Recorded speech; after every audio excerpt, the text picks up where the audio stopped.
벌써 11월 하고는 말입니다. 우리가 마지막 주간을 우리가 이 시간 보내게 되는데 참 하루하루가 참 감개무량하다라는 생각을 가져와요.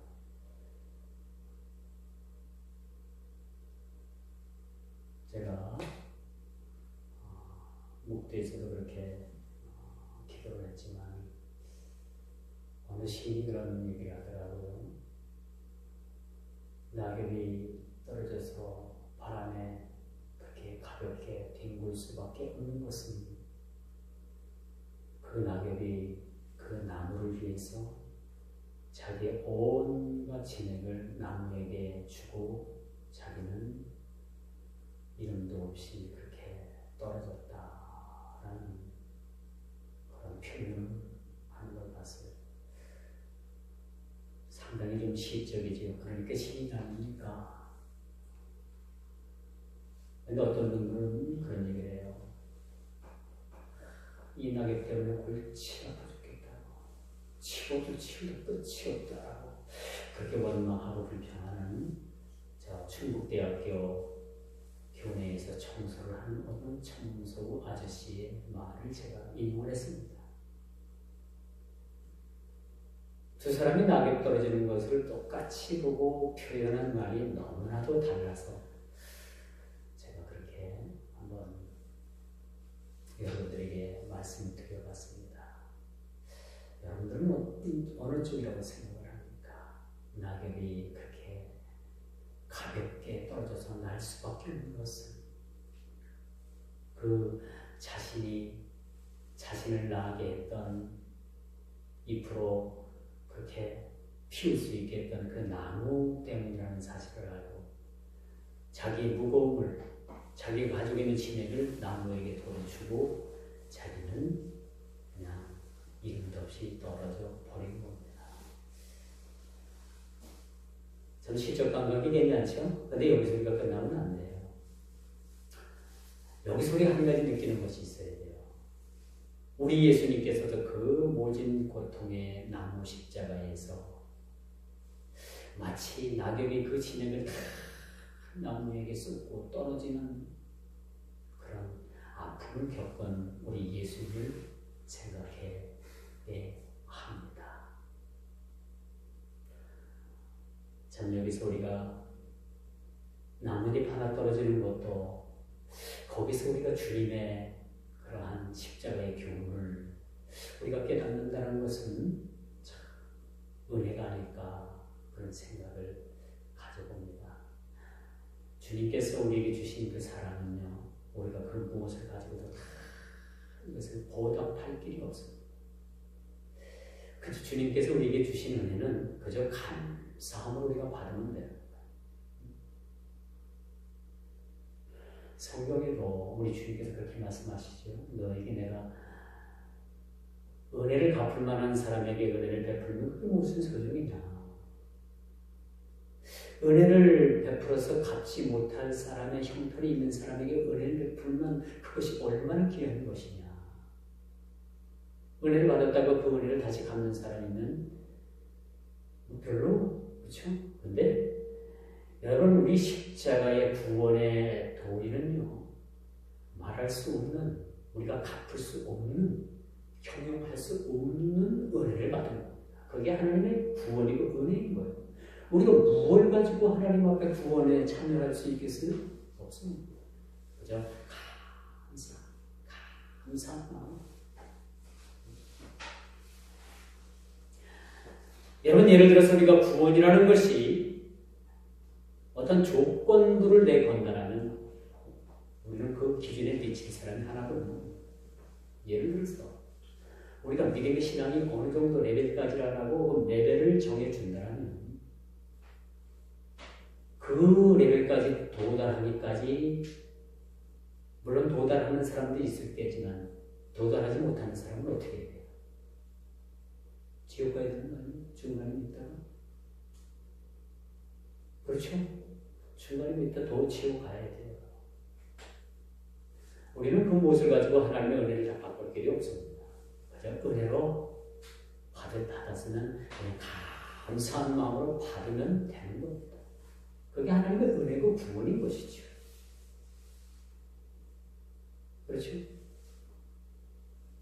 구원을 하나의 어떠한 조건으로 내세운다면 거기에 미칠 사람은 하나도 없는 겁니다. 이 정도면 됐을까? 이 정도면 될까? 이 정도면 될까? 만약에 이 정도에 미치지 못하면 우리가 구원에서 탈락한다고 생각한다면 얼마나 불안한 삶을 살겠어요. 오히려 예수를 믿고 자유를 누리고 평안을 누리기보다는 예수를 믿는 그 순간부터 불안할 수밖에 없고 의심할 수밖에 없고 이게 구원이 하나의 우리에게 굴레를 씌우는 일이라고 볼 수밖에 없는 것이죠. 그러나 구원은 우리가 값없이 받는 것입니다. 할렐루야. 오늘 이 본문에 보니까 열정 혹은 비전 메이커라는 말을 듣는 사람이 있습니다. 그 이름을 일컬어서 사도 바울이죠. 바울은 제가 볼 때는요, 예수님 다음으로 가장 많이 예수님의 얼굴을 모습을 닮은 사람이 사도 바울입니다. 그리고 예수님의 얼굴, 예수님의 모습에 가장 못 미치게 닮은 사람이 바로 누굴까요?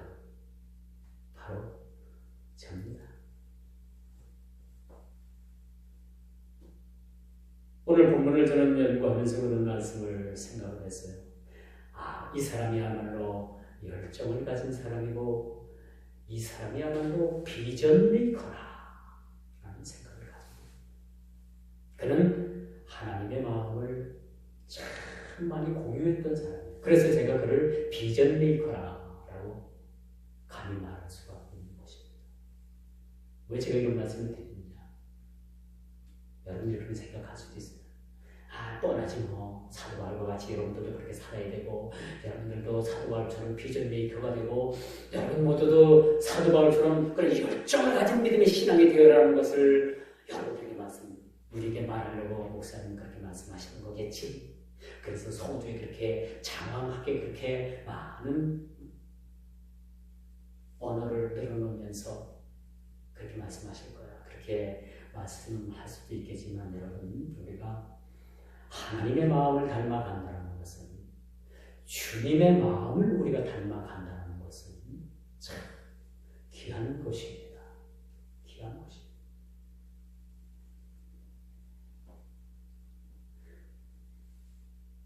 기업인은 마땅히 기업에 힘을 다해서 그 기업에 속해 있는 많은 사람들을 먹여 살려야 돼요. 그렇죠? 운동선수는 최대한 스포츠맨십을 발휘해서 정정당당하게 경기에서 승리하는 사람이 진정한 승리자입니다. 반칙을 해서 승리가 자가 된다는 이것은 사람들에게 웃음거리가 될 수밖에 없어요. 우리 예수 믿는 사람들은, 우리 그리스도인들은 우리 첫째 목표가 뭔가?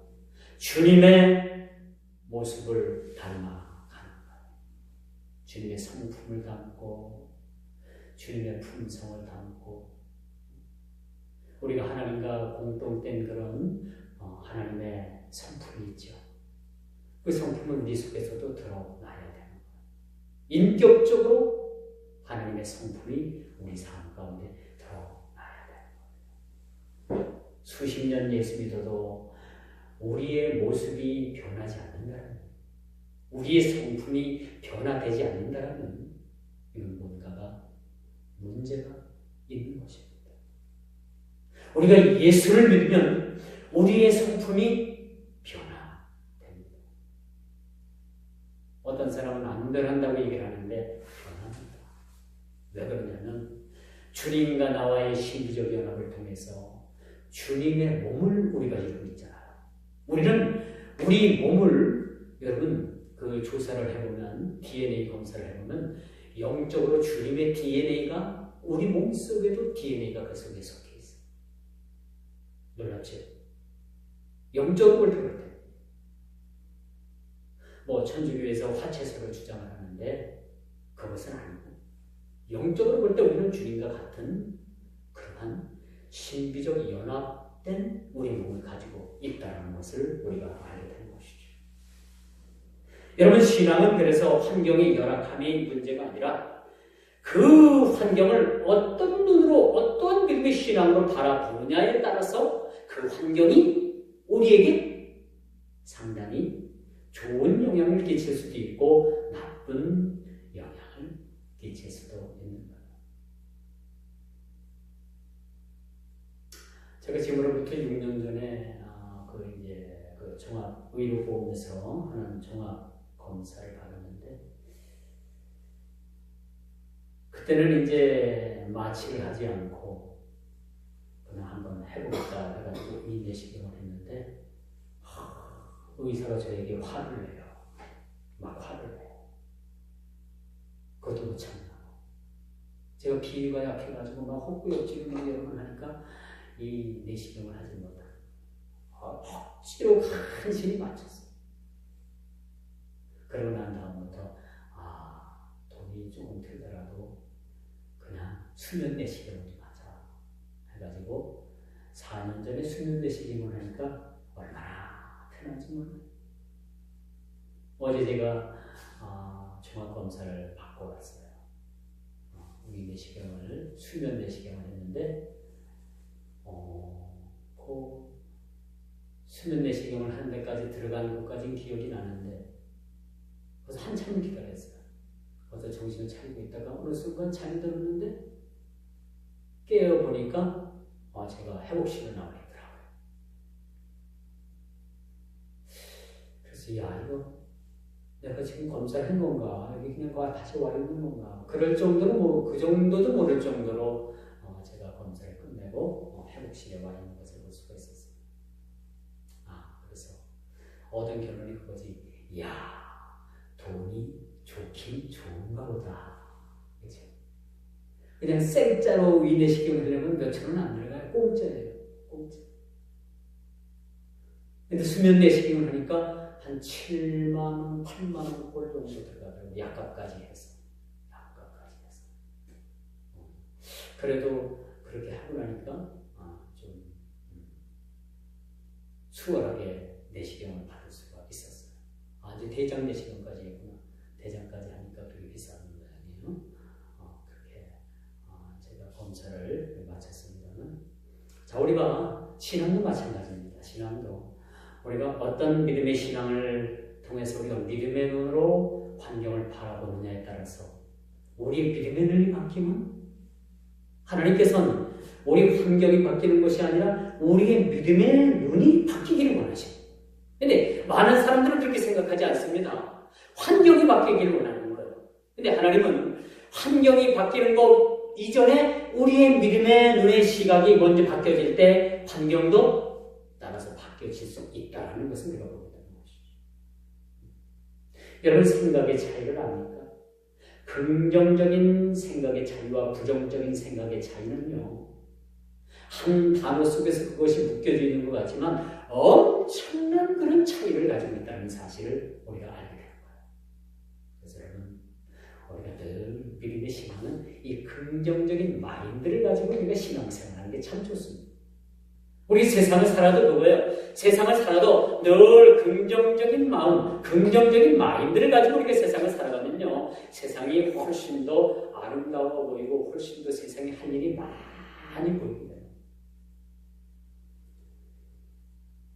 오늘 본문의 말씀의 키워드가 뭐라고 생각을 합니까? 골로새 교회를 향한 바울의 모습을 보게 되는 거죠. 교회의 머리가 되신 예수 그리스도로 말미암아 성도와 그리스도의 관계를 논하고 있습니다. 골로새 교회에 있는 성도들과 하나님과의 관계를 오늘 이 본문 말씀을 통해서 아주 잘 표현해주고 있는 말씀이 오늘 본문의 말씀이라고 볼 수가 있겠죠. 골로새 교회와 우리 주님은 끊을 내야 끊을 수 없는 그런 유기체적이고 그렇게 생동적인 관계라는 것을 보여주고 있는 것을 우리가 보게 되는 것이죠. 언제나 그렇지만 그리스도 안에 있다라는 것은요, 인생의 최대의 축복입니다.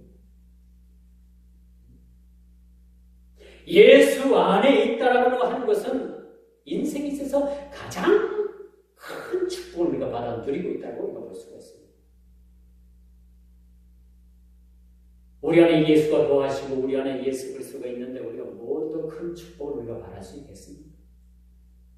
내 안에 거하신 주님께서 나의 인생을 주장하시고 나의 궁극적인 목적지까지 우리를 이끌어 주시는 성도의 견인을 통해서 우리를 이끌어 주실 텐데 여러분 뭘 그렇게 염려하시고 불안해하십니까?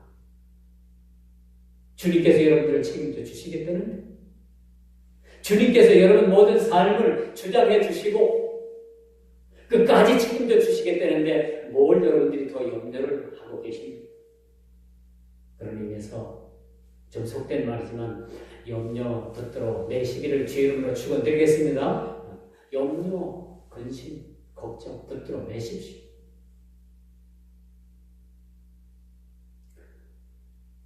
그런 예수님은 실로 하늘의 왕이셨습니다.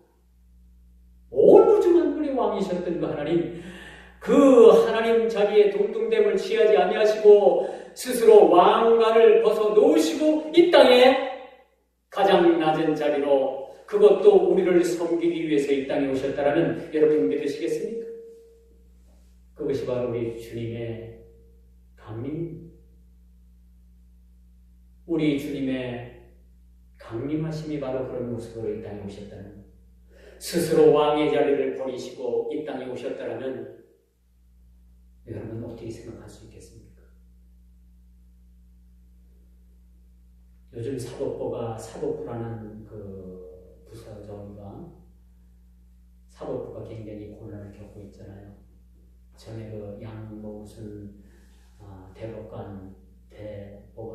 대법원장 시절에 그릇된 판결을 해가지고 정치적인 야합을 통해서 그릇된 판결을 하는 바람에 그것이 세상에 드러나서 요즘 사법부 대법관 하면은 지나가던 개도 무시하는 그러한 일들이 지금 세상에 벌어지고 있지 않습니까? 그런 자들을 탄핵을 해야 된다라고 얘기를 하니까 그들이 키를 주고 있는데 누가 탄핵을 하겠어요? 그들은 그 대법관이라는 법관이라는 그 타이틀, 그 자리를 내려놓기가 싫은 겁니다, 사실은. 여러분 직장에서 여러분들이 승승장구를 해서 사장, 부사장, 그 밑에 뭡니까?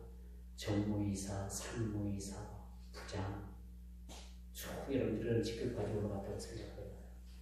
이거 놓치고 싶겠어요? 안 놓치고 싶죠? 어떻게 보면 끝까지 그것을 잘 붙잡고 있으면 얼마나 좋겠어요. 그런데 우리 주님 그러시지 않으셨다는 겁니다. 스스로 그 하늘의 왕됨을 내려놓으시고 이 땅에 오셨다는 거예요. 그런 주님이, 그런 예수님이 나와 함께 하신다는 여러분, 뭐 인생 여러분 보장된 겁니다. 여러분들이 서울대는 못 나왔지만, 그렇죠? 여러분들 통장에 수십억 돈은 없지만은 여러분들은 이미 다 부자인 사람들이에요. 여러분들은 이미 다 성공한 사람들이에요. 세상 그 어떤 것도 예수님을 소유했다는 그 사실과는 견질 수 없는 그러한 우리의 모습이라는 사실들을 우리는 알아야 되는 거죠. 그리고 나 같은 나부랭이와 같고 건불과도 같은 그런 인생을 찾아오셔서 친히 화목제물이 되셨다는 그 사실. 나의 친구가 되고 나의 구원자가 되셨을 뿐만 아니라 그런 나를 위해서 친히 화목제물이 되셨다는 것. 여러분 구약에 보면 5대 제사가 있는데 그 화목제가 나오죠. 이 화목제는 완전히 태워서 하나님께 드리는 것. 산 제사로 하나님께 다 태워서 드리는 것. 다른 제사는 각을 떠가지고 뭐 어느 넓적다리는 제사장이 갖다 먹고 뭐는 또 뭐가 먹고 다 해가지고 거기에 기름하고 여러 가지 내장하고 그런 것들을 태우게 되잖아요. 그런데 이 한목제라는 것은 완전히 다 태운 거. 우리 주님은요, 한목제 제물로, 한목 제물로 이 땅에 오시고 완전히 태우셔서 우리 구원을 위해서 그렇게 한줌의 제가 되셨다. 오늘 바로 22절이 그런 얘기를 하죠. 1장 22절이 바로 그런 얘기입니다. 이처럼 교회를 향한 사도의 열정은 그를 그리스도의 온전한 사람으로서의 삶을 이끌기에 충분했던 겁니다. 바울이 이처럼 열정을 가진 비전 메이커가 될 수 있었다는 것은 온전히 온전한 사람으로서의 그를 이끄는 예수 그리스도의 삶으로 충만했기 때문에 우리가 이해를 할 수 있는 거죠. 그런데 그는 뭐라고 고백을 하냐면 자기 스스로가 만삭되지 못한 그런 부족한 종으로 자신을 낮추고 있습니다. 우리가 볼 땐 열정을 가진 자요, 비전을 가진 자요, 하나님을 가장 많이 닮은 그런 모습이라고 우리가 칭송을 하지만 그 스스로가 뭐라고 고린도전서 15장 8절에 뭐라고 말씀을 하냐면요, 그는 스스로가 만삭되지 못하고 부족한 종으로 자기 자신을 그렇게 표현하고 있다. 이런 사도 바울의 겸손을 우리가 배워야 됩니다.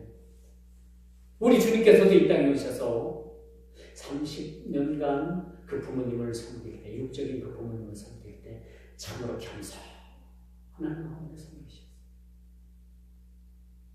그리고 공생의 3년 기간을 그가 거치시면서 예수님의 겸손을 우리가 배워야 됩니다.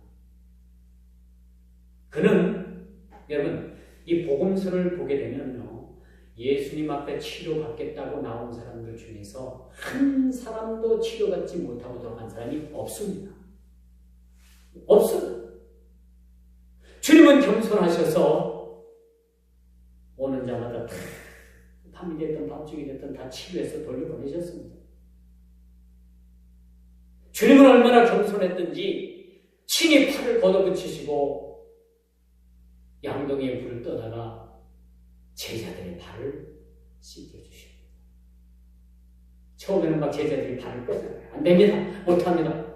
그럼 나하고 말하고 말을 하냐면 발뿐만 아니라 온 몸을 다 씻겨주세요. 그랬더니 야, 발만 닦으면 돼. 그렇게 말씀하시잖아요.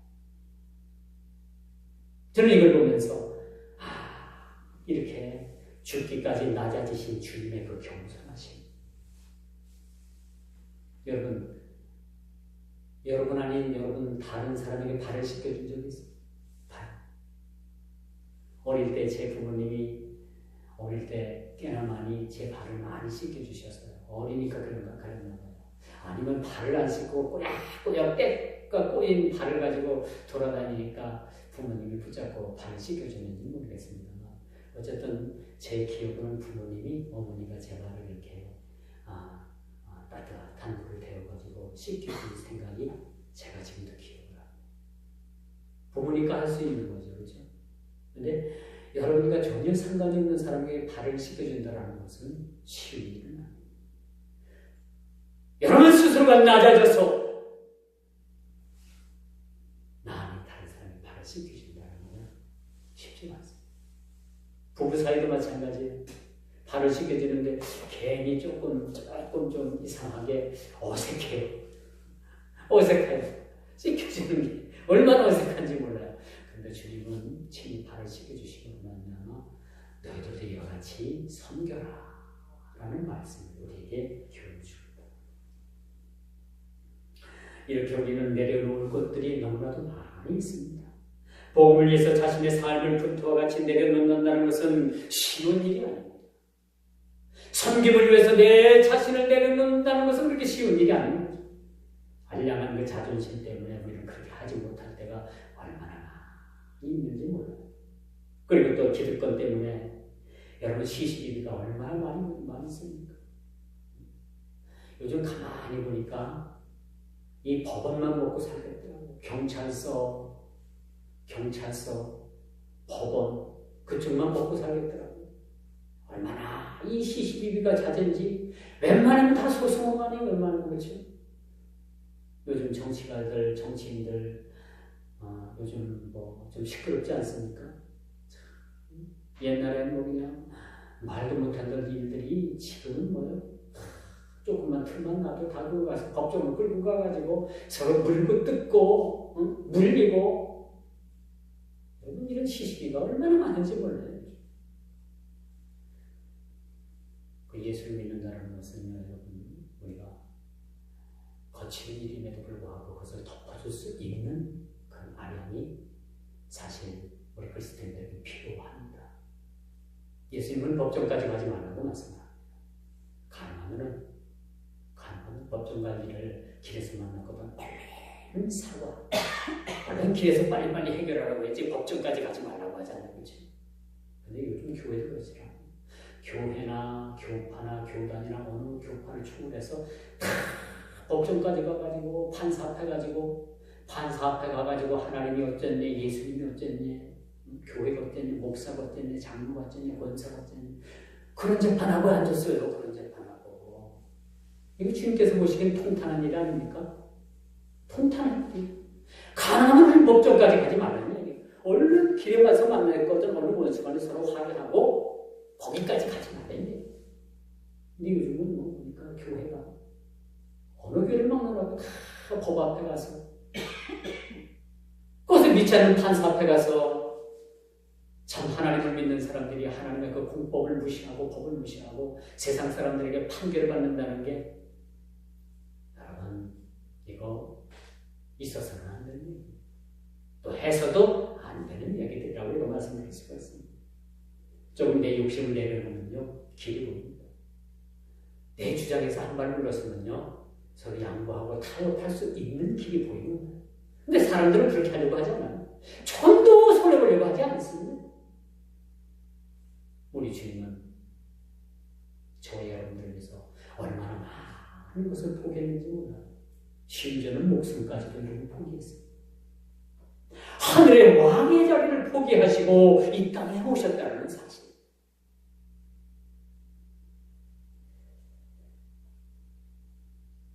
얼마 전에 TV를 보니까 그 연예인 차인표 씨가 차인표. 이 사람이 자기 먼저 세상을 떠난 자기 남동생을 그동안에 좀 잘해주지도 못하고 사랑도 돌봐주지 못하고 해가지고 그 마음이 너무나도 후회가 된다고 해가지고 참 마음 아파하는 모습을 봤어요. 그런데 이 집안이 어떤 집안이냐 했더니 이 차인표 씨가 미국에서 좀 유학을 갔다 오고 또 미국의 유수대학을 나왔는데 국제적으로나 여러 가지 좋은 일 많이 합니다. 기부 많이 하고 또 어려운 그런 가정들 아이들 데려다가 또 이렇게 도움도 주고 예를 들어가지고 이번 우리 다니엘 기도회 때 시원 집사 나왔는데 시원 집사 시원 못 봤어요? 시원 그분 기부천사라고 소문이 났잖아요. 거의 1000명의 아이들에게 그렇게 기부를 하는 이 차인표 씨도 그거 못지않은 사람이에요. 그런데 3형제가 있는데 막내가 먼저 세상을 떠났대요. 그런데 이 차인표 씨가 이제 막내 자기 밑에 동생이 평소에 이렇게 좀 자주 만나지도 못하고 또 사랑도 베풀지도 못하면서 해서 마음 아파했는데 그래서 이제 그것 때문에 형제들이 좀 자주 보이기로 했다고 그런 얘기를 하면서 그 아버지가 좀 대단한 분이더라고요. 우리나라의 그 해운업계에 서열사입니다. 해운업의 서열사이면 굉장히 부자예요. 기업, 큰 기업이죠. 근데 그 아버지가 은퇴를 하면서 그 자식 둘이 있었는데 차인표 형, 차인표에게 너희들이 이 기업을 물려받으라 라고 했더니 큰아들이 절대 그렇게 하지 않겠다. 이 양반은 미국에서 공부를 하고 무슨 공학 박사를 땄는데 큰 모기업에 그 고위 직책이 있더라고요. 그러면서 자기는 자기 아버지 기업을 물려받지 않겠다. 동생인 차인표한테 전화를 했더니 이 차인표 씨가 나도 싫다. 내가 왜 그 아버지 기업을 왜 물려받느냐. 난 싫다. 그러니까 그 우리나라 해운업계의 4인 그 그룹 기업을 전문 경영인에게 맡겨라. 아버지, 전문 경영인에게 맡겨서 경영을 하십시오. 우린 여기에 관심도 없고 이 회사에 조금 더 발길을 놓을 마음도 없습니다. 자, 여러분 어때요? 이 집안은 여러분 몰래 몰라도 대단하지 않습니까? 대단한 거예요. 그 기업에 들어가서 CEO가 되면 부와 명성을 한 몸에 얻을 텐데 그들은 그렇게 하지 않겠다는 거예요. 전문 경영인에 맡겨가지고 그 전문가에게 그 기업을 주겠네.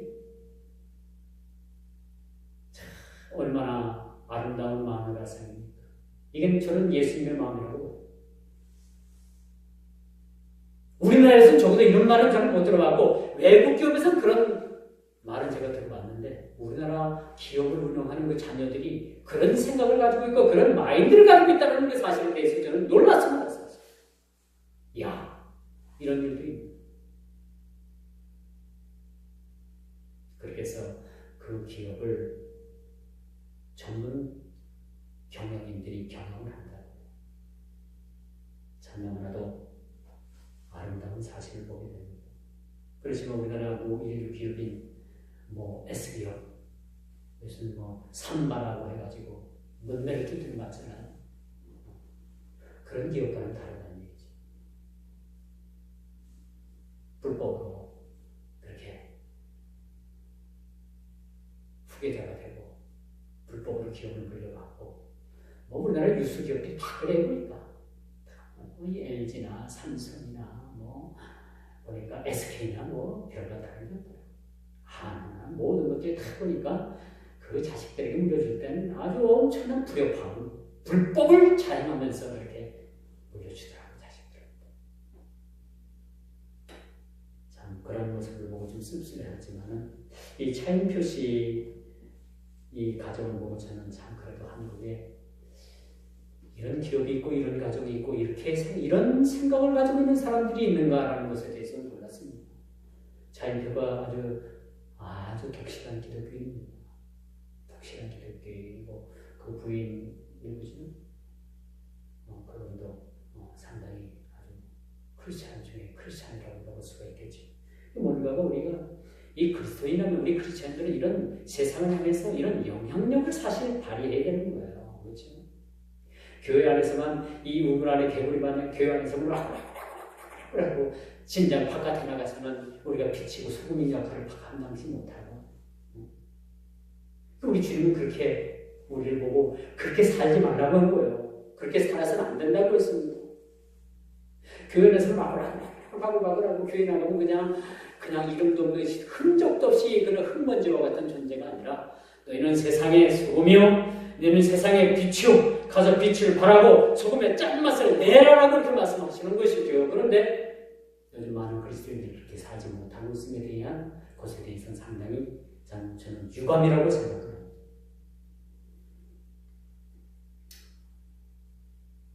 여러분 오늘 사도가 골로새 교회를 향한 이 열정 그리고 교회를 향한 그의 사랑은 표현 못할 정도로 교회 사랑, 예수 자랑뿐이었다는 겁니다. 오늘 본문을 보십시오. 1장은 전체를 본데 한번 집에 가서 읽어보시오. 예수 자랑, 교회 자랑. 옳지, 예수 자랑, 교회 자랑밖에 없는 겁니다. 자랑만 너무 하면 자랑 끝에 뭐가 난다고요? 불난다고 했죠? 불나도 괜찮습니다. 불나도 괜찮아요. 교회 자랑, 예수 자랑 여러분들이 힘에 겹도록 불에 넘치도록 해도 이것은 우리가 지나치지 않다라고 말씀드릴 수가 있는 것입니다. 그러면 우리가 완전하신 예수 그리스도 복음에는 더 이상 우리에게 구원의 조건이 필요 없습니다. 우리를 구원하신 주님 그 구원 외에는 우리가 더 이상 우리에게 필요한 것이 없습니다. 구원 참 이것이 우리에게 있어서 신비적이고 또 우리가 설명하지 못할 하나님의 은혜입니다만 우리 스스로가 구원받았다는 사실에 대해서 큰 자부심과 기쁨을 누리시기 바랍니다. 우리가 받은 이 구원은요, 여러분 그렇게 여러분들이 하찮게 생각할 그러한 것들이 아닙니다. 진짜 우리가 구원받았다라는 우리 삶의 인식이 들어올 때부터는 우리의 삶이 완전히 바뀌. 살아도 주를 위해서 살 수 있고요. 죽어도 주를 위해서 죽을 수 있는 일상의 각오의 신앙이 우리에게 들어오게 됩니다. 참 신앙이라는 것이 그렇더라고요. 어느 때까지 믿겨지질 않고 그냥 교회만 왔다 갔다 했는데 어느 순간인가 이것이 나에게 구원의 신앙으로 내 마음속에 들어와가지고 그때부터 내가 완전한 주님의 사람으로 메인받은 사람이 되는 모습을 여러분들이 경험하게 됩니다. 이것을 주님께 붙들렸다라고 하는 표현과 같습니다.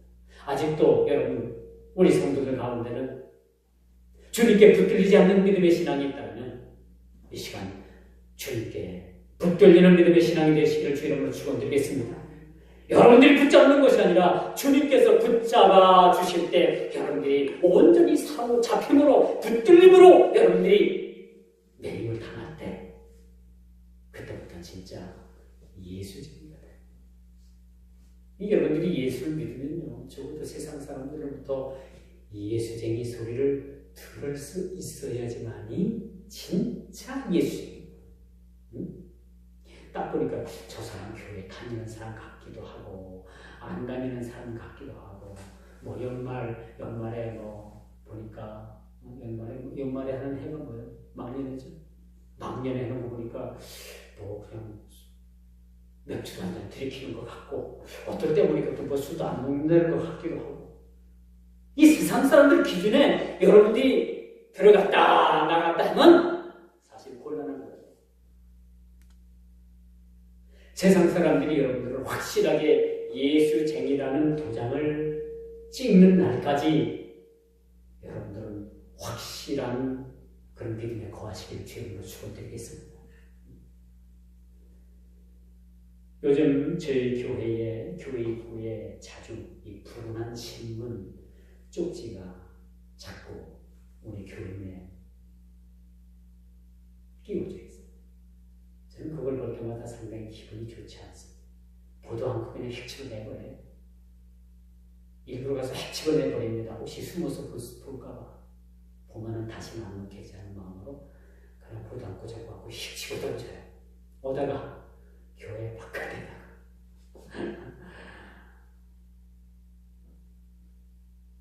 거기 보면 교회를 핍박하고 예수들을 핍박하고 오늘날 기독교를 얼마나 핍박하는지 모릅니다. 그렇다고 교회가 잘했다는 건 아니에요. 오늘날 교회가 사실 땅에 떨어졌어요.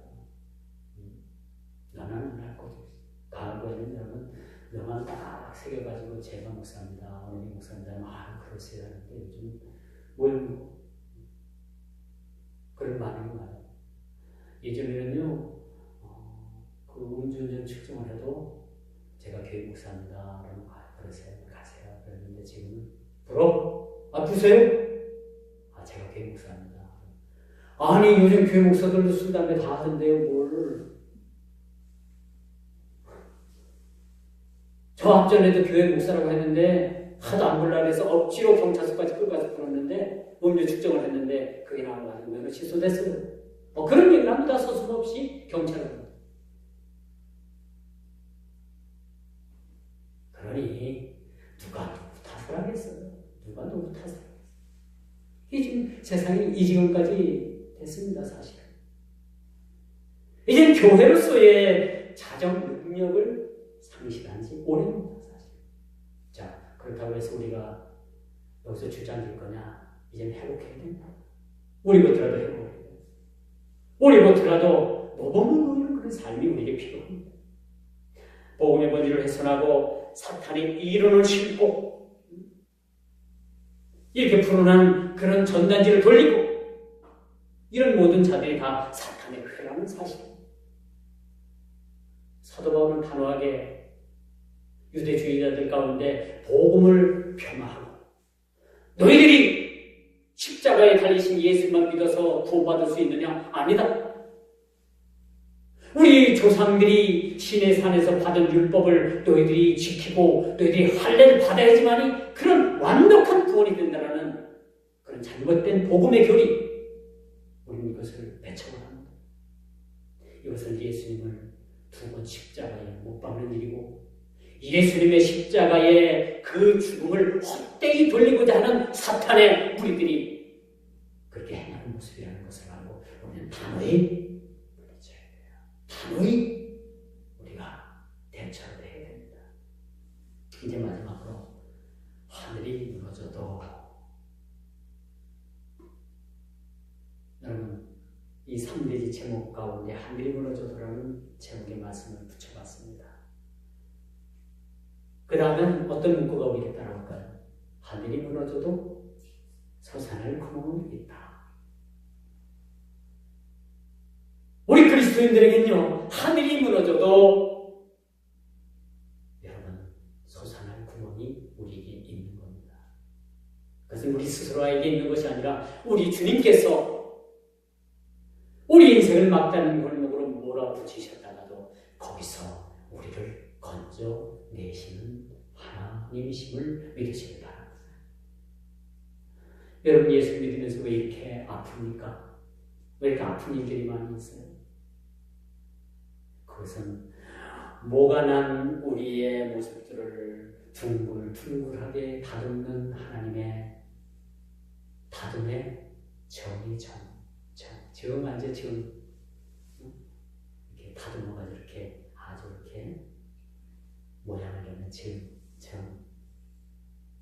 우리를 다듬는, 우리의 모가 난 부분들을 주님께서 다듬어 가시는 것. 여러분, 자동차 바퀴가 네모나다고 생각해봐요.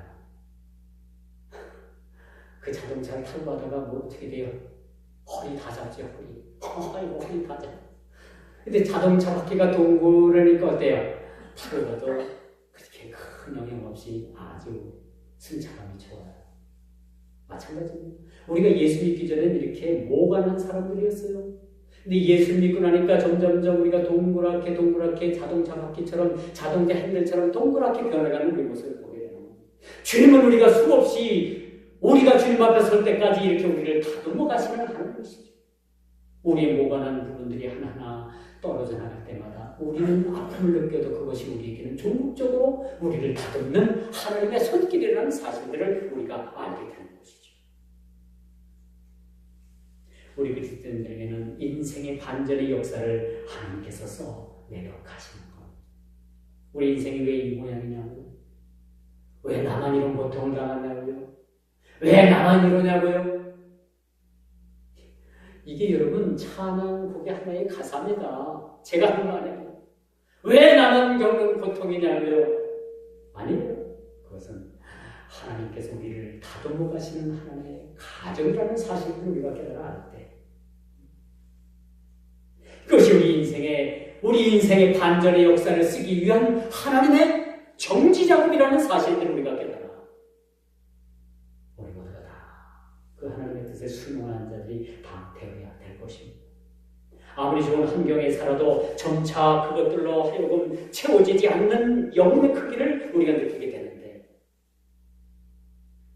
우리가 채울래야 채울 수 없는 그런 영혼의 공허함을 우리 주님께서는 그 영혼의 크기에 따라서 우리를 채우시는 하나님이심을 믿으시길 바랍니다.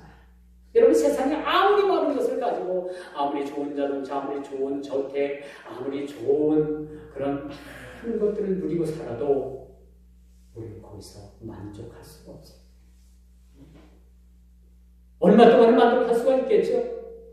좋은 옷 입는 것도 이거 몇 벌 입으면 만족하지만 그 이후부터는 그 옷이고 이 옷이고 그쵸? 그렇지 않습니까? 그게 인생인 거예요. 그래서 전도서 기자는요, 전도서 1장 9절에 보니까 해 아래 뭐 새 것이 있겠느냐 그렇게 말씀합니다. 해 아래 새 것은 아무것도 없어요. 해 아래 새 것이라는 것은 오직 예수 그리스도 그 한 분만이 우리의 영원한 새 것이고 영원한 그러한 우리 삶의 대안이라는 사실들을 믿으시기 바랍니다. 이제 말씀의 결론을 맺습니다. 알렉산더라는 그 대왕이 있지 않습니까? 헬라 제국의 아주 전 세계를 전쟁으로 인해서 무릎을 꿇렸던 그 알렉산더 대왕이 어릴 적에 그 스승이 유명한 철학자인 아리스토텔레스라는 그 철학자를 스승으로 모시고 살았습니다. 어느 날 그 알렉산더 왕자에게 그 자기 아버지인 필립 왕이 오늘은 너희 스승으로부터 뭘 배웠느냐 했더니 뭐 이것저것 뭐 눈여겨볼 것도 없고 그냥 그저 그러네요. 그냥 스승님이 하는 얘기만 가만히 잘 듣고 있는 중입니다. 그랬더니 필립 왕이 그래도 이 당대의 최고의 석학인 이 아리스토텔레스 아니냐 그랬더니 제가 열심히 배우긴 하는데 뭐가 뭔지 잘 모르겠어요. 그런데 그가 전쟁만 잘하고 세계 정복의 전쟁에 그러한 뛰어난 사람인 줄만 알았더니 그 알렉산더 대왕 때에 헬라 문명이 얼마나 발달을 했냐면요. 예술, 문화 여러 가지로 골고루 엄청난 발전을 이뤘다는 거예요. 그 뒤에는 알렉산더가 그 스승의 가르침을 생각하면서 그 스승의 가르침을 뛰어넘는 문화, 예술 여러 방면에서 그가 뛰어난 그런 지식을 습득을 했다는 거예요. 알렉산더 대왕을 하면 여러분 헬라 제국을 이루고 큰 그 유럽을 다 그냥 정복한 정복자라고는 여러분 생각하지만요. 여러분 그 헬라 문명에서 그 알렉산더 대왕의 한 업적이 여러분 얼마나 큰지 몰라요. 이런 부분들을 우리가 조금 공부를 해야 됩니다. 사실 여러분 우리가 예수라는 이름 그 뒤에는 엄청난 그러한 우리에게 주시는 주님의 은혜가 우리를 향해서 예비되어 있고 준비되어 있고 우리에게 한없이 우리에게 부어주시는 그런 은혜가 지금 이 시간에도 우리를 향해 준비되어 있다는 사실을 믿으시기 바랍니다. 항상 준비된 자에게 하나님께서 은혜를 공급해 주십니다. 가만히 보니까 은혜 받는 사람들은요, 은혜 받을 준비가 되는 사람들이에요. 여러분 세상 것을 채워 있으면요, 주님께서 은혜를 부어주실래야 부어주실 수도 없고 부어주셔봤자 그냥 바깥으로 흘러 넘쳐버립니다. 은혜 받을 빈 그릇을 준비하시길 바랍니다. 은혜의 사람들이 되시길 바랍니다. 이런 삶을 우리가 살아가는데 그래서 우리가 신자된 우리는 매일매일의 삶의 현장에서 주님의 은혜를 구하는 것은 마땅하고 당연한 일이라는 사실을 우리가 알아야 되는 것이죠. 여러분 흔히 인생의 전쟁은 두 곳에서 벌어진다고 합니다. 하나의 전쟁은 눈으로 보이는 가시적인 전쟁입니다. 핵폭탄을 터뜨리고 또 거기 가서 지상군에 가서 점령을 하고 그러다 보면 전쟁의 숫자도 필요하고 전쟁 무기도 필요하고 여러 가지 그런 조건도 필요합니다. 이것이 세상적인 전쟁입니다. 또 하나의 영적인 전쟁은 모세가 손을 들면 이스라엘 백성들이 아말렉군을 향해서 진멸하고 또 모세가 팔이 아파갖고 잠시 팔이 내리면 아말렉 군대가 이스라엘 군대를 향해서 밀고 들어오고 밀리고 가만히 보니까 모세가 산에 줄타기 올라가가지고 손을 들어 하나님을 향해서 손을 들고 있거든요. 단순하게 모세가 손을 든 것이 아니라 모세가 손을 든 것은 하나님을 향한 항복의 표시입니다. 하나님을 향해서 이렇게 우리 인생이 항복했을 때 하나님은 우리 인생을 이기게 하시더라. 승리하게 하시더니 이 전쟁에서 승리에 간 건 우리가 손을 들고 하나님 앞에 항복하는 거예요. 하나님, 제가 하나님 앞에 항복합니다. 그때부터 하나님께서 우리에게 승리를 주시더라. 내가 살아있고 내가 펄펄 뛰고 내가 해보겠다고 하면 여러분 그 승리는 장담할 수가 없어요.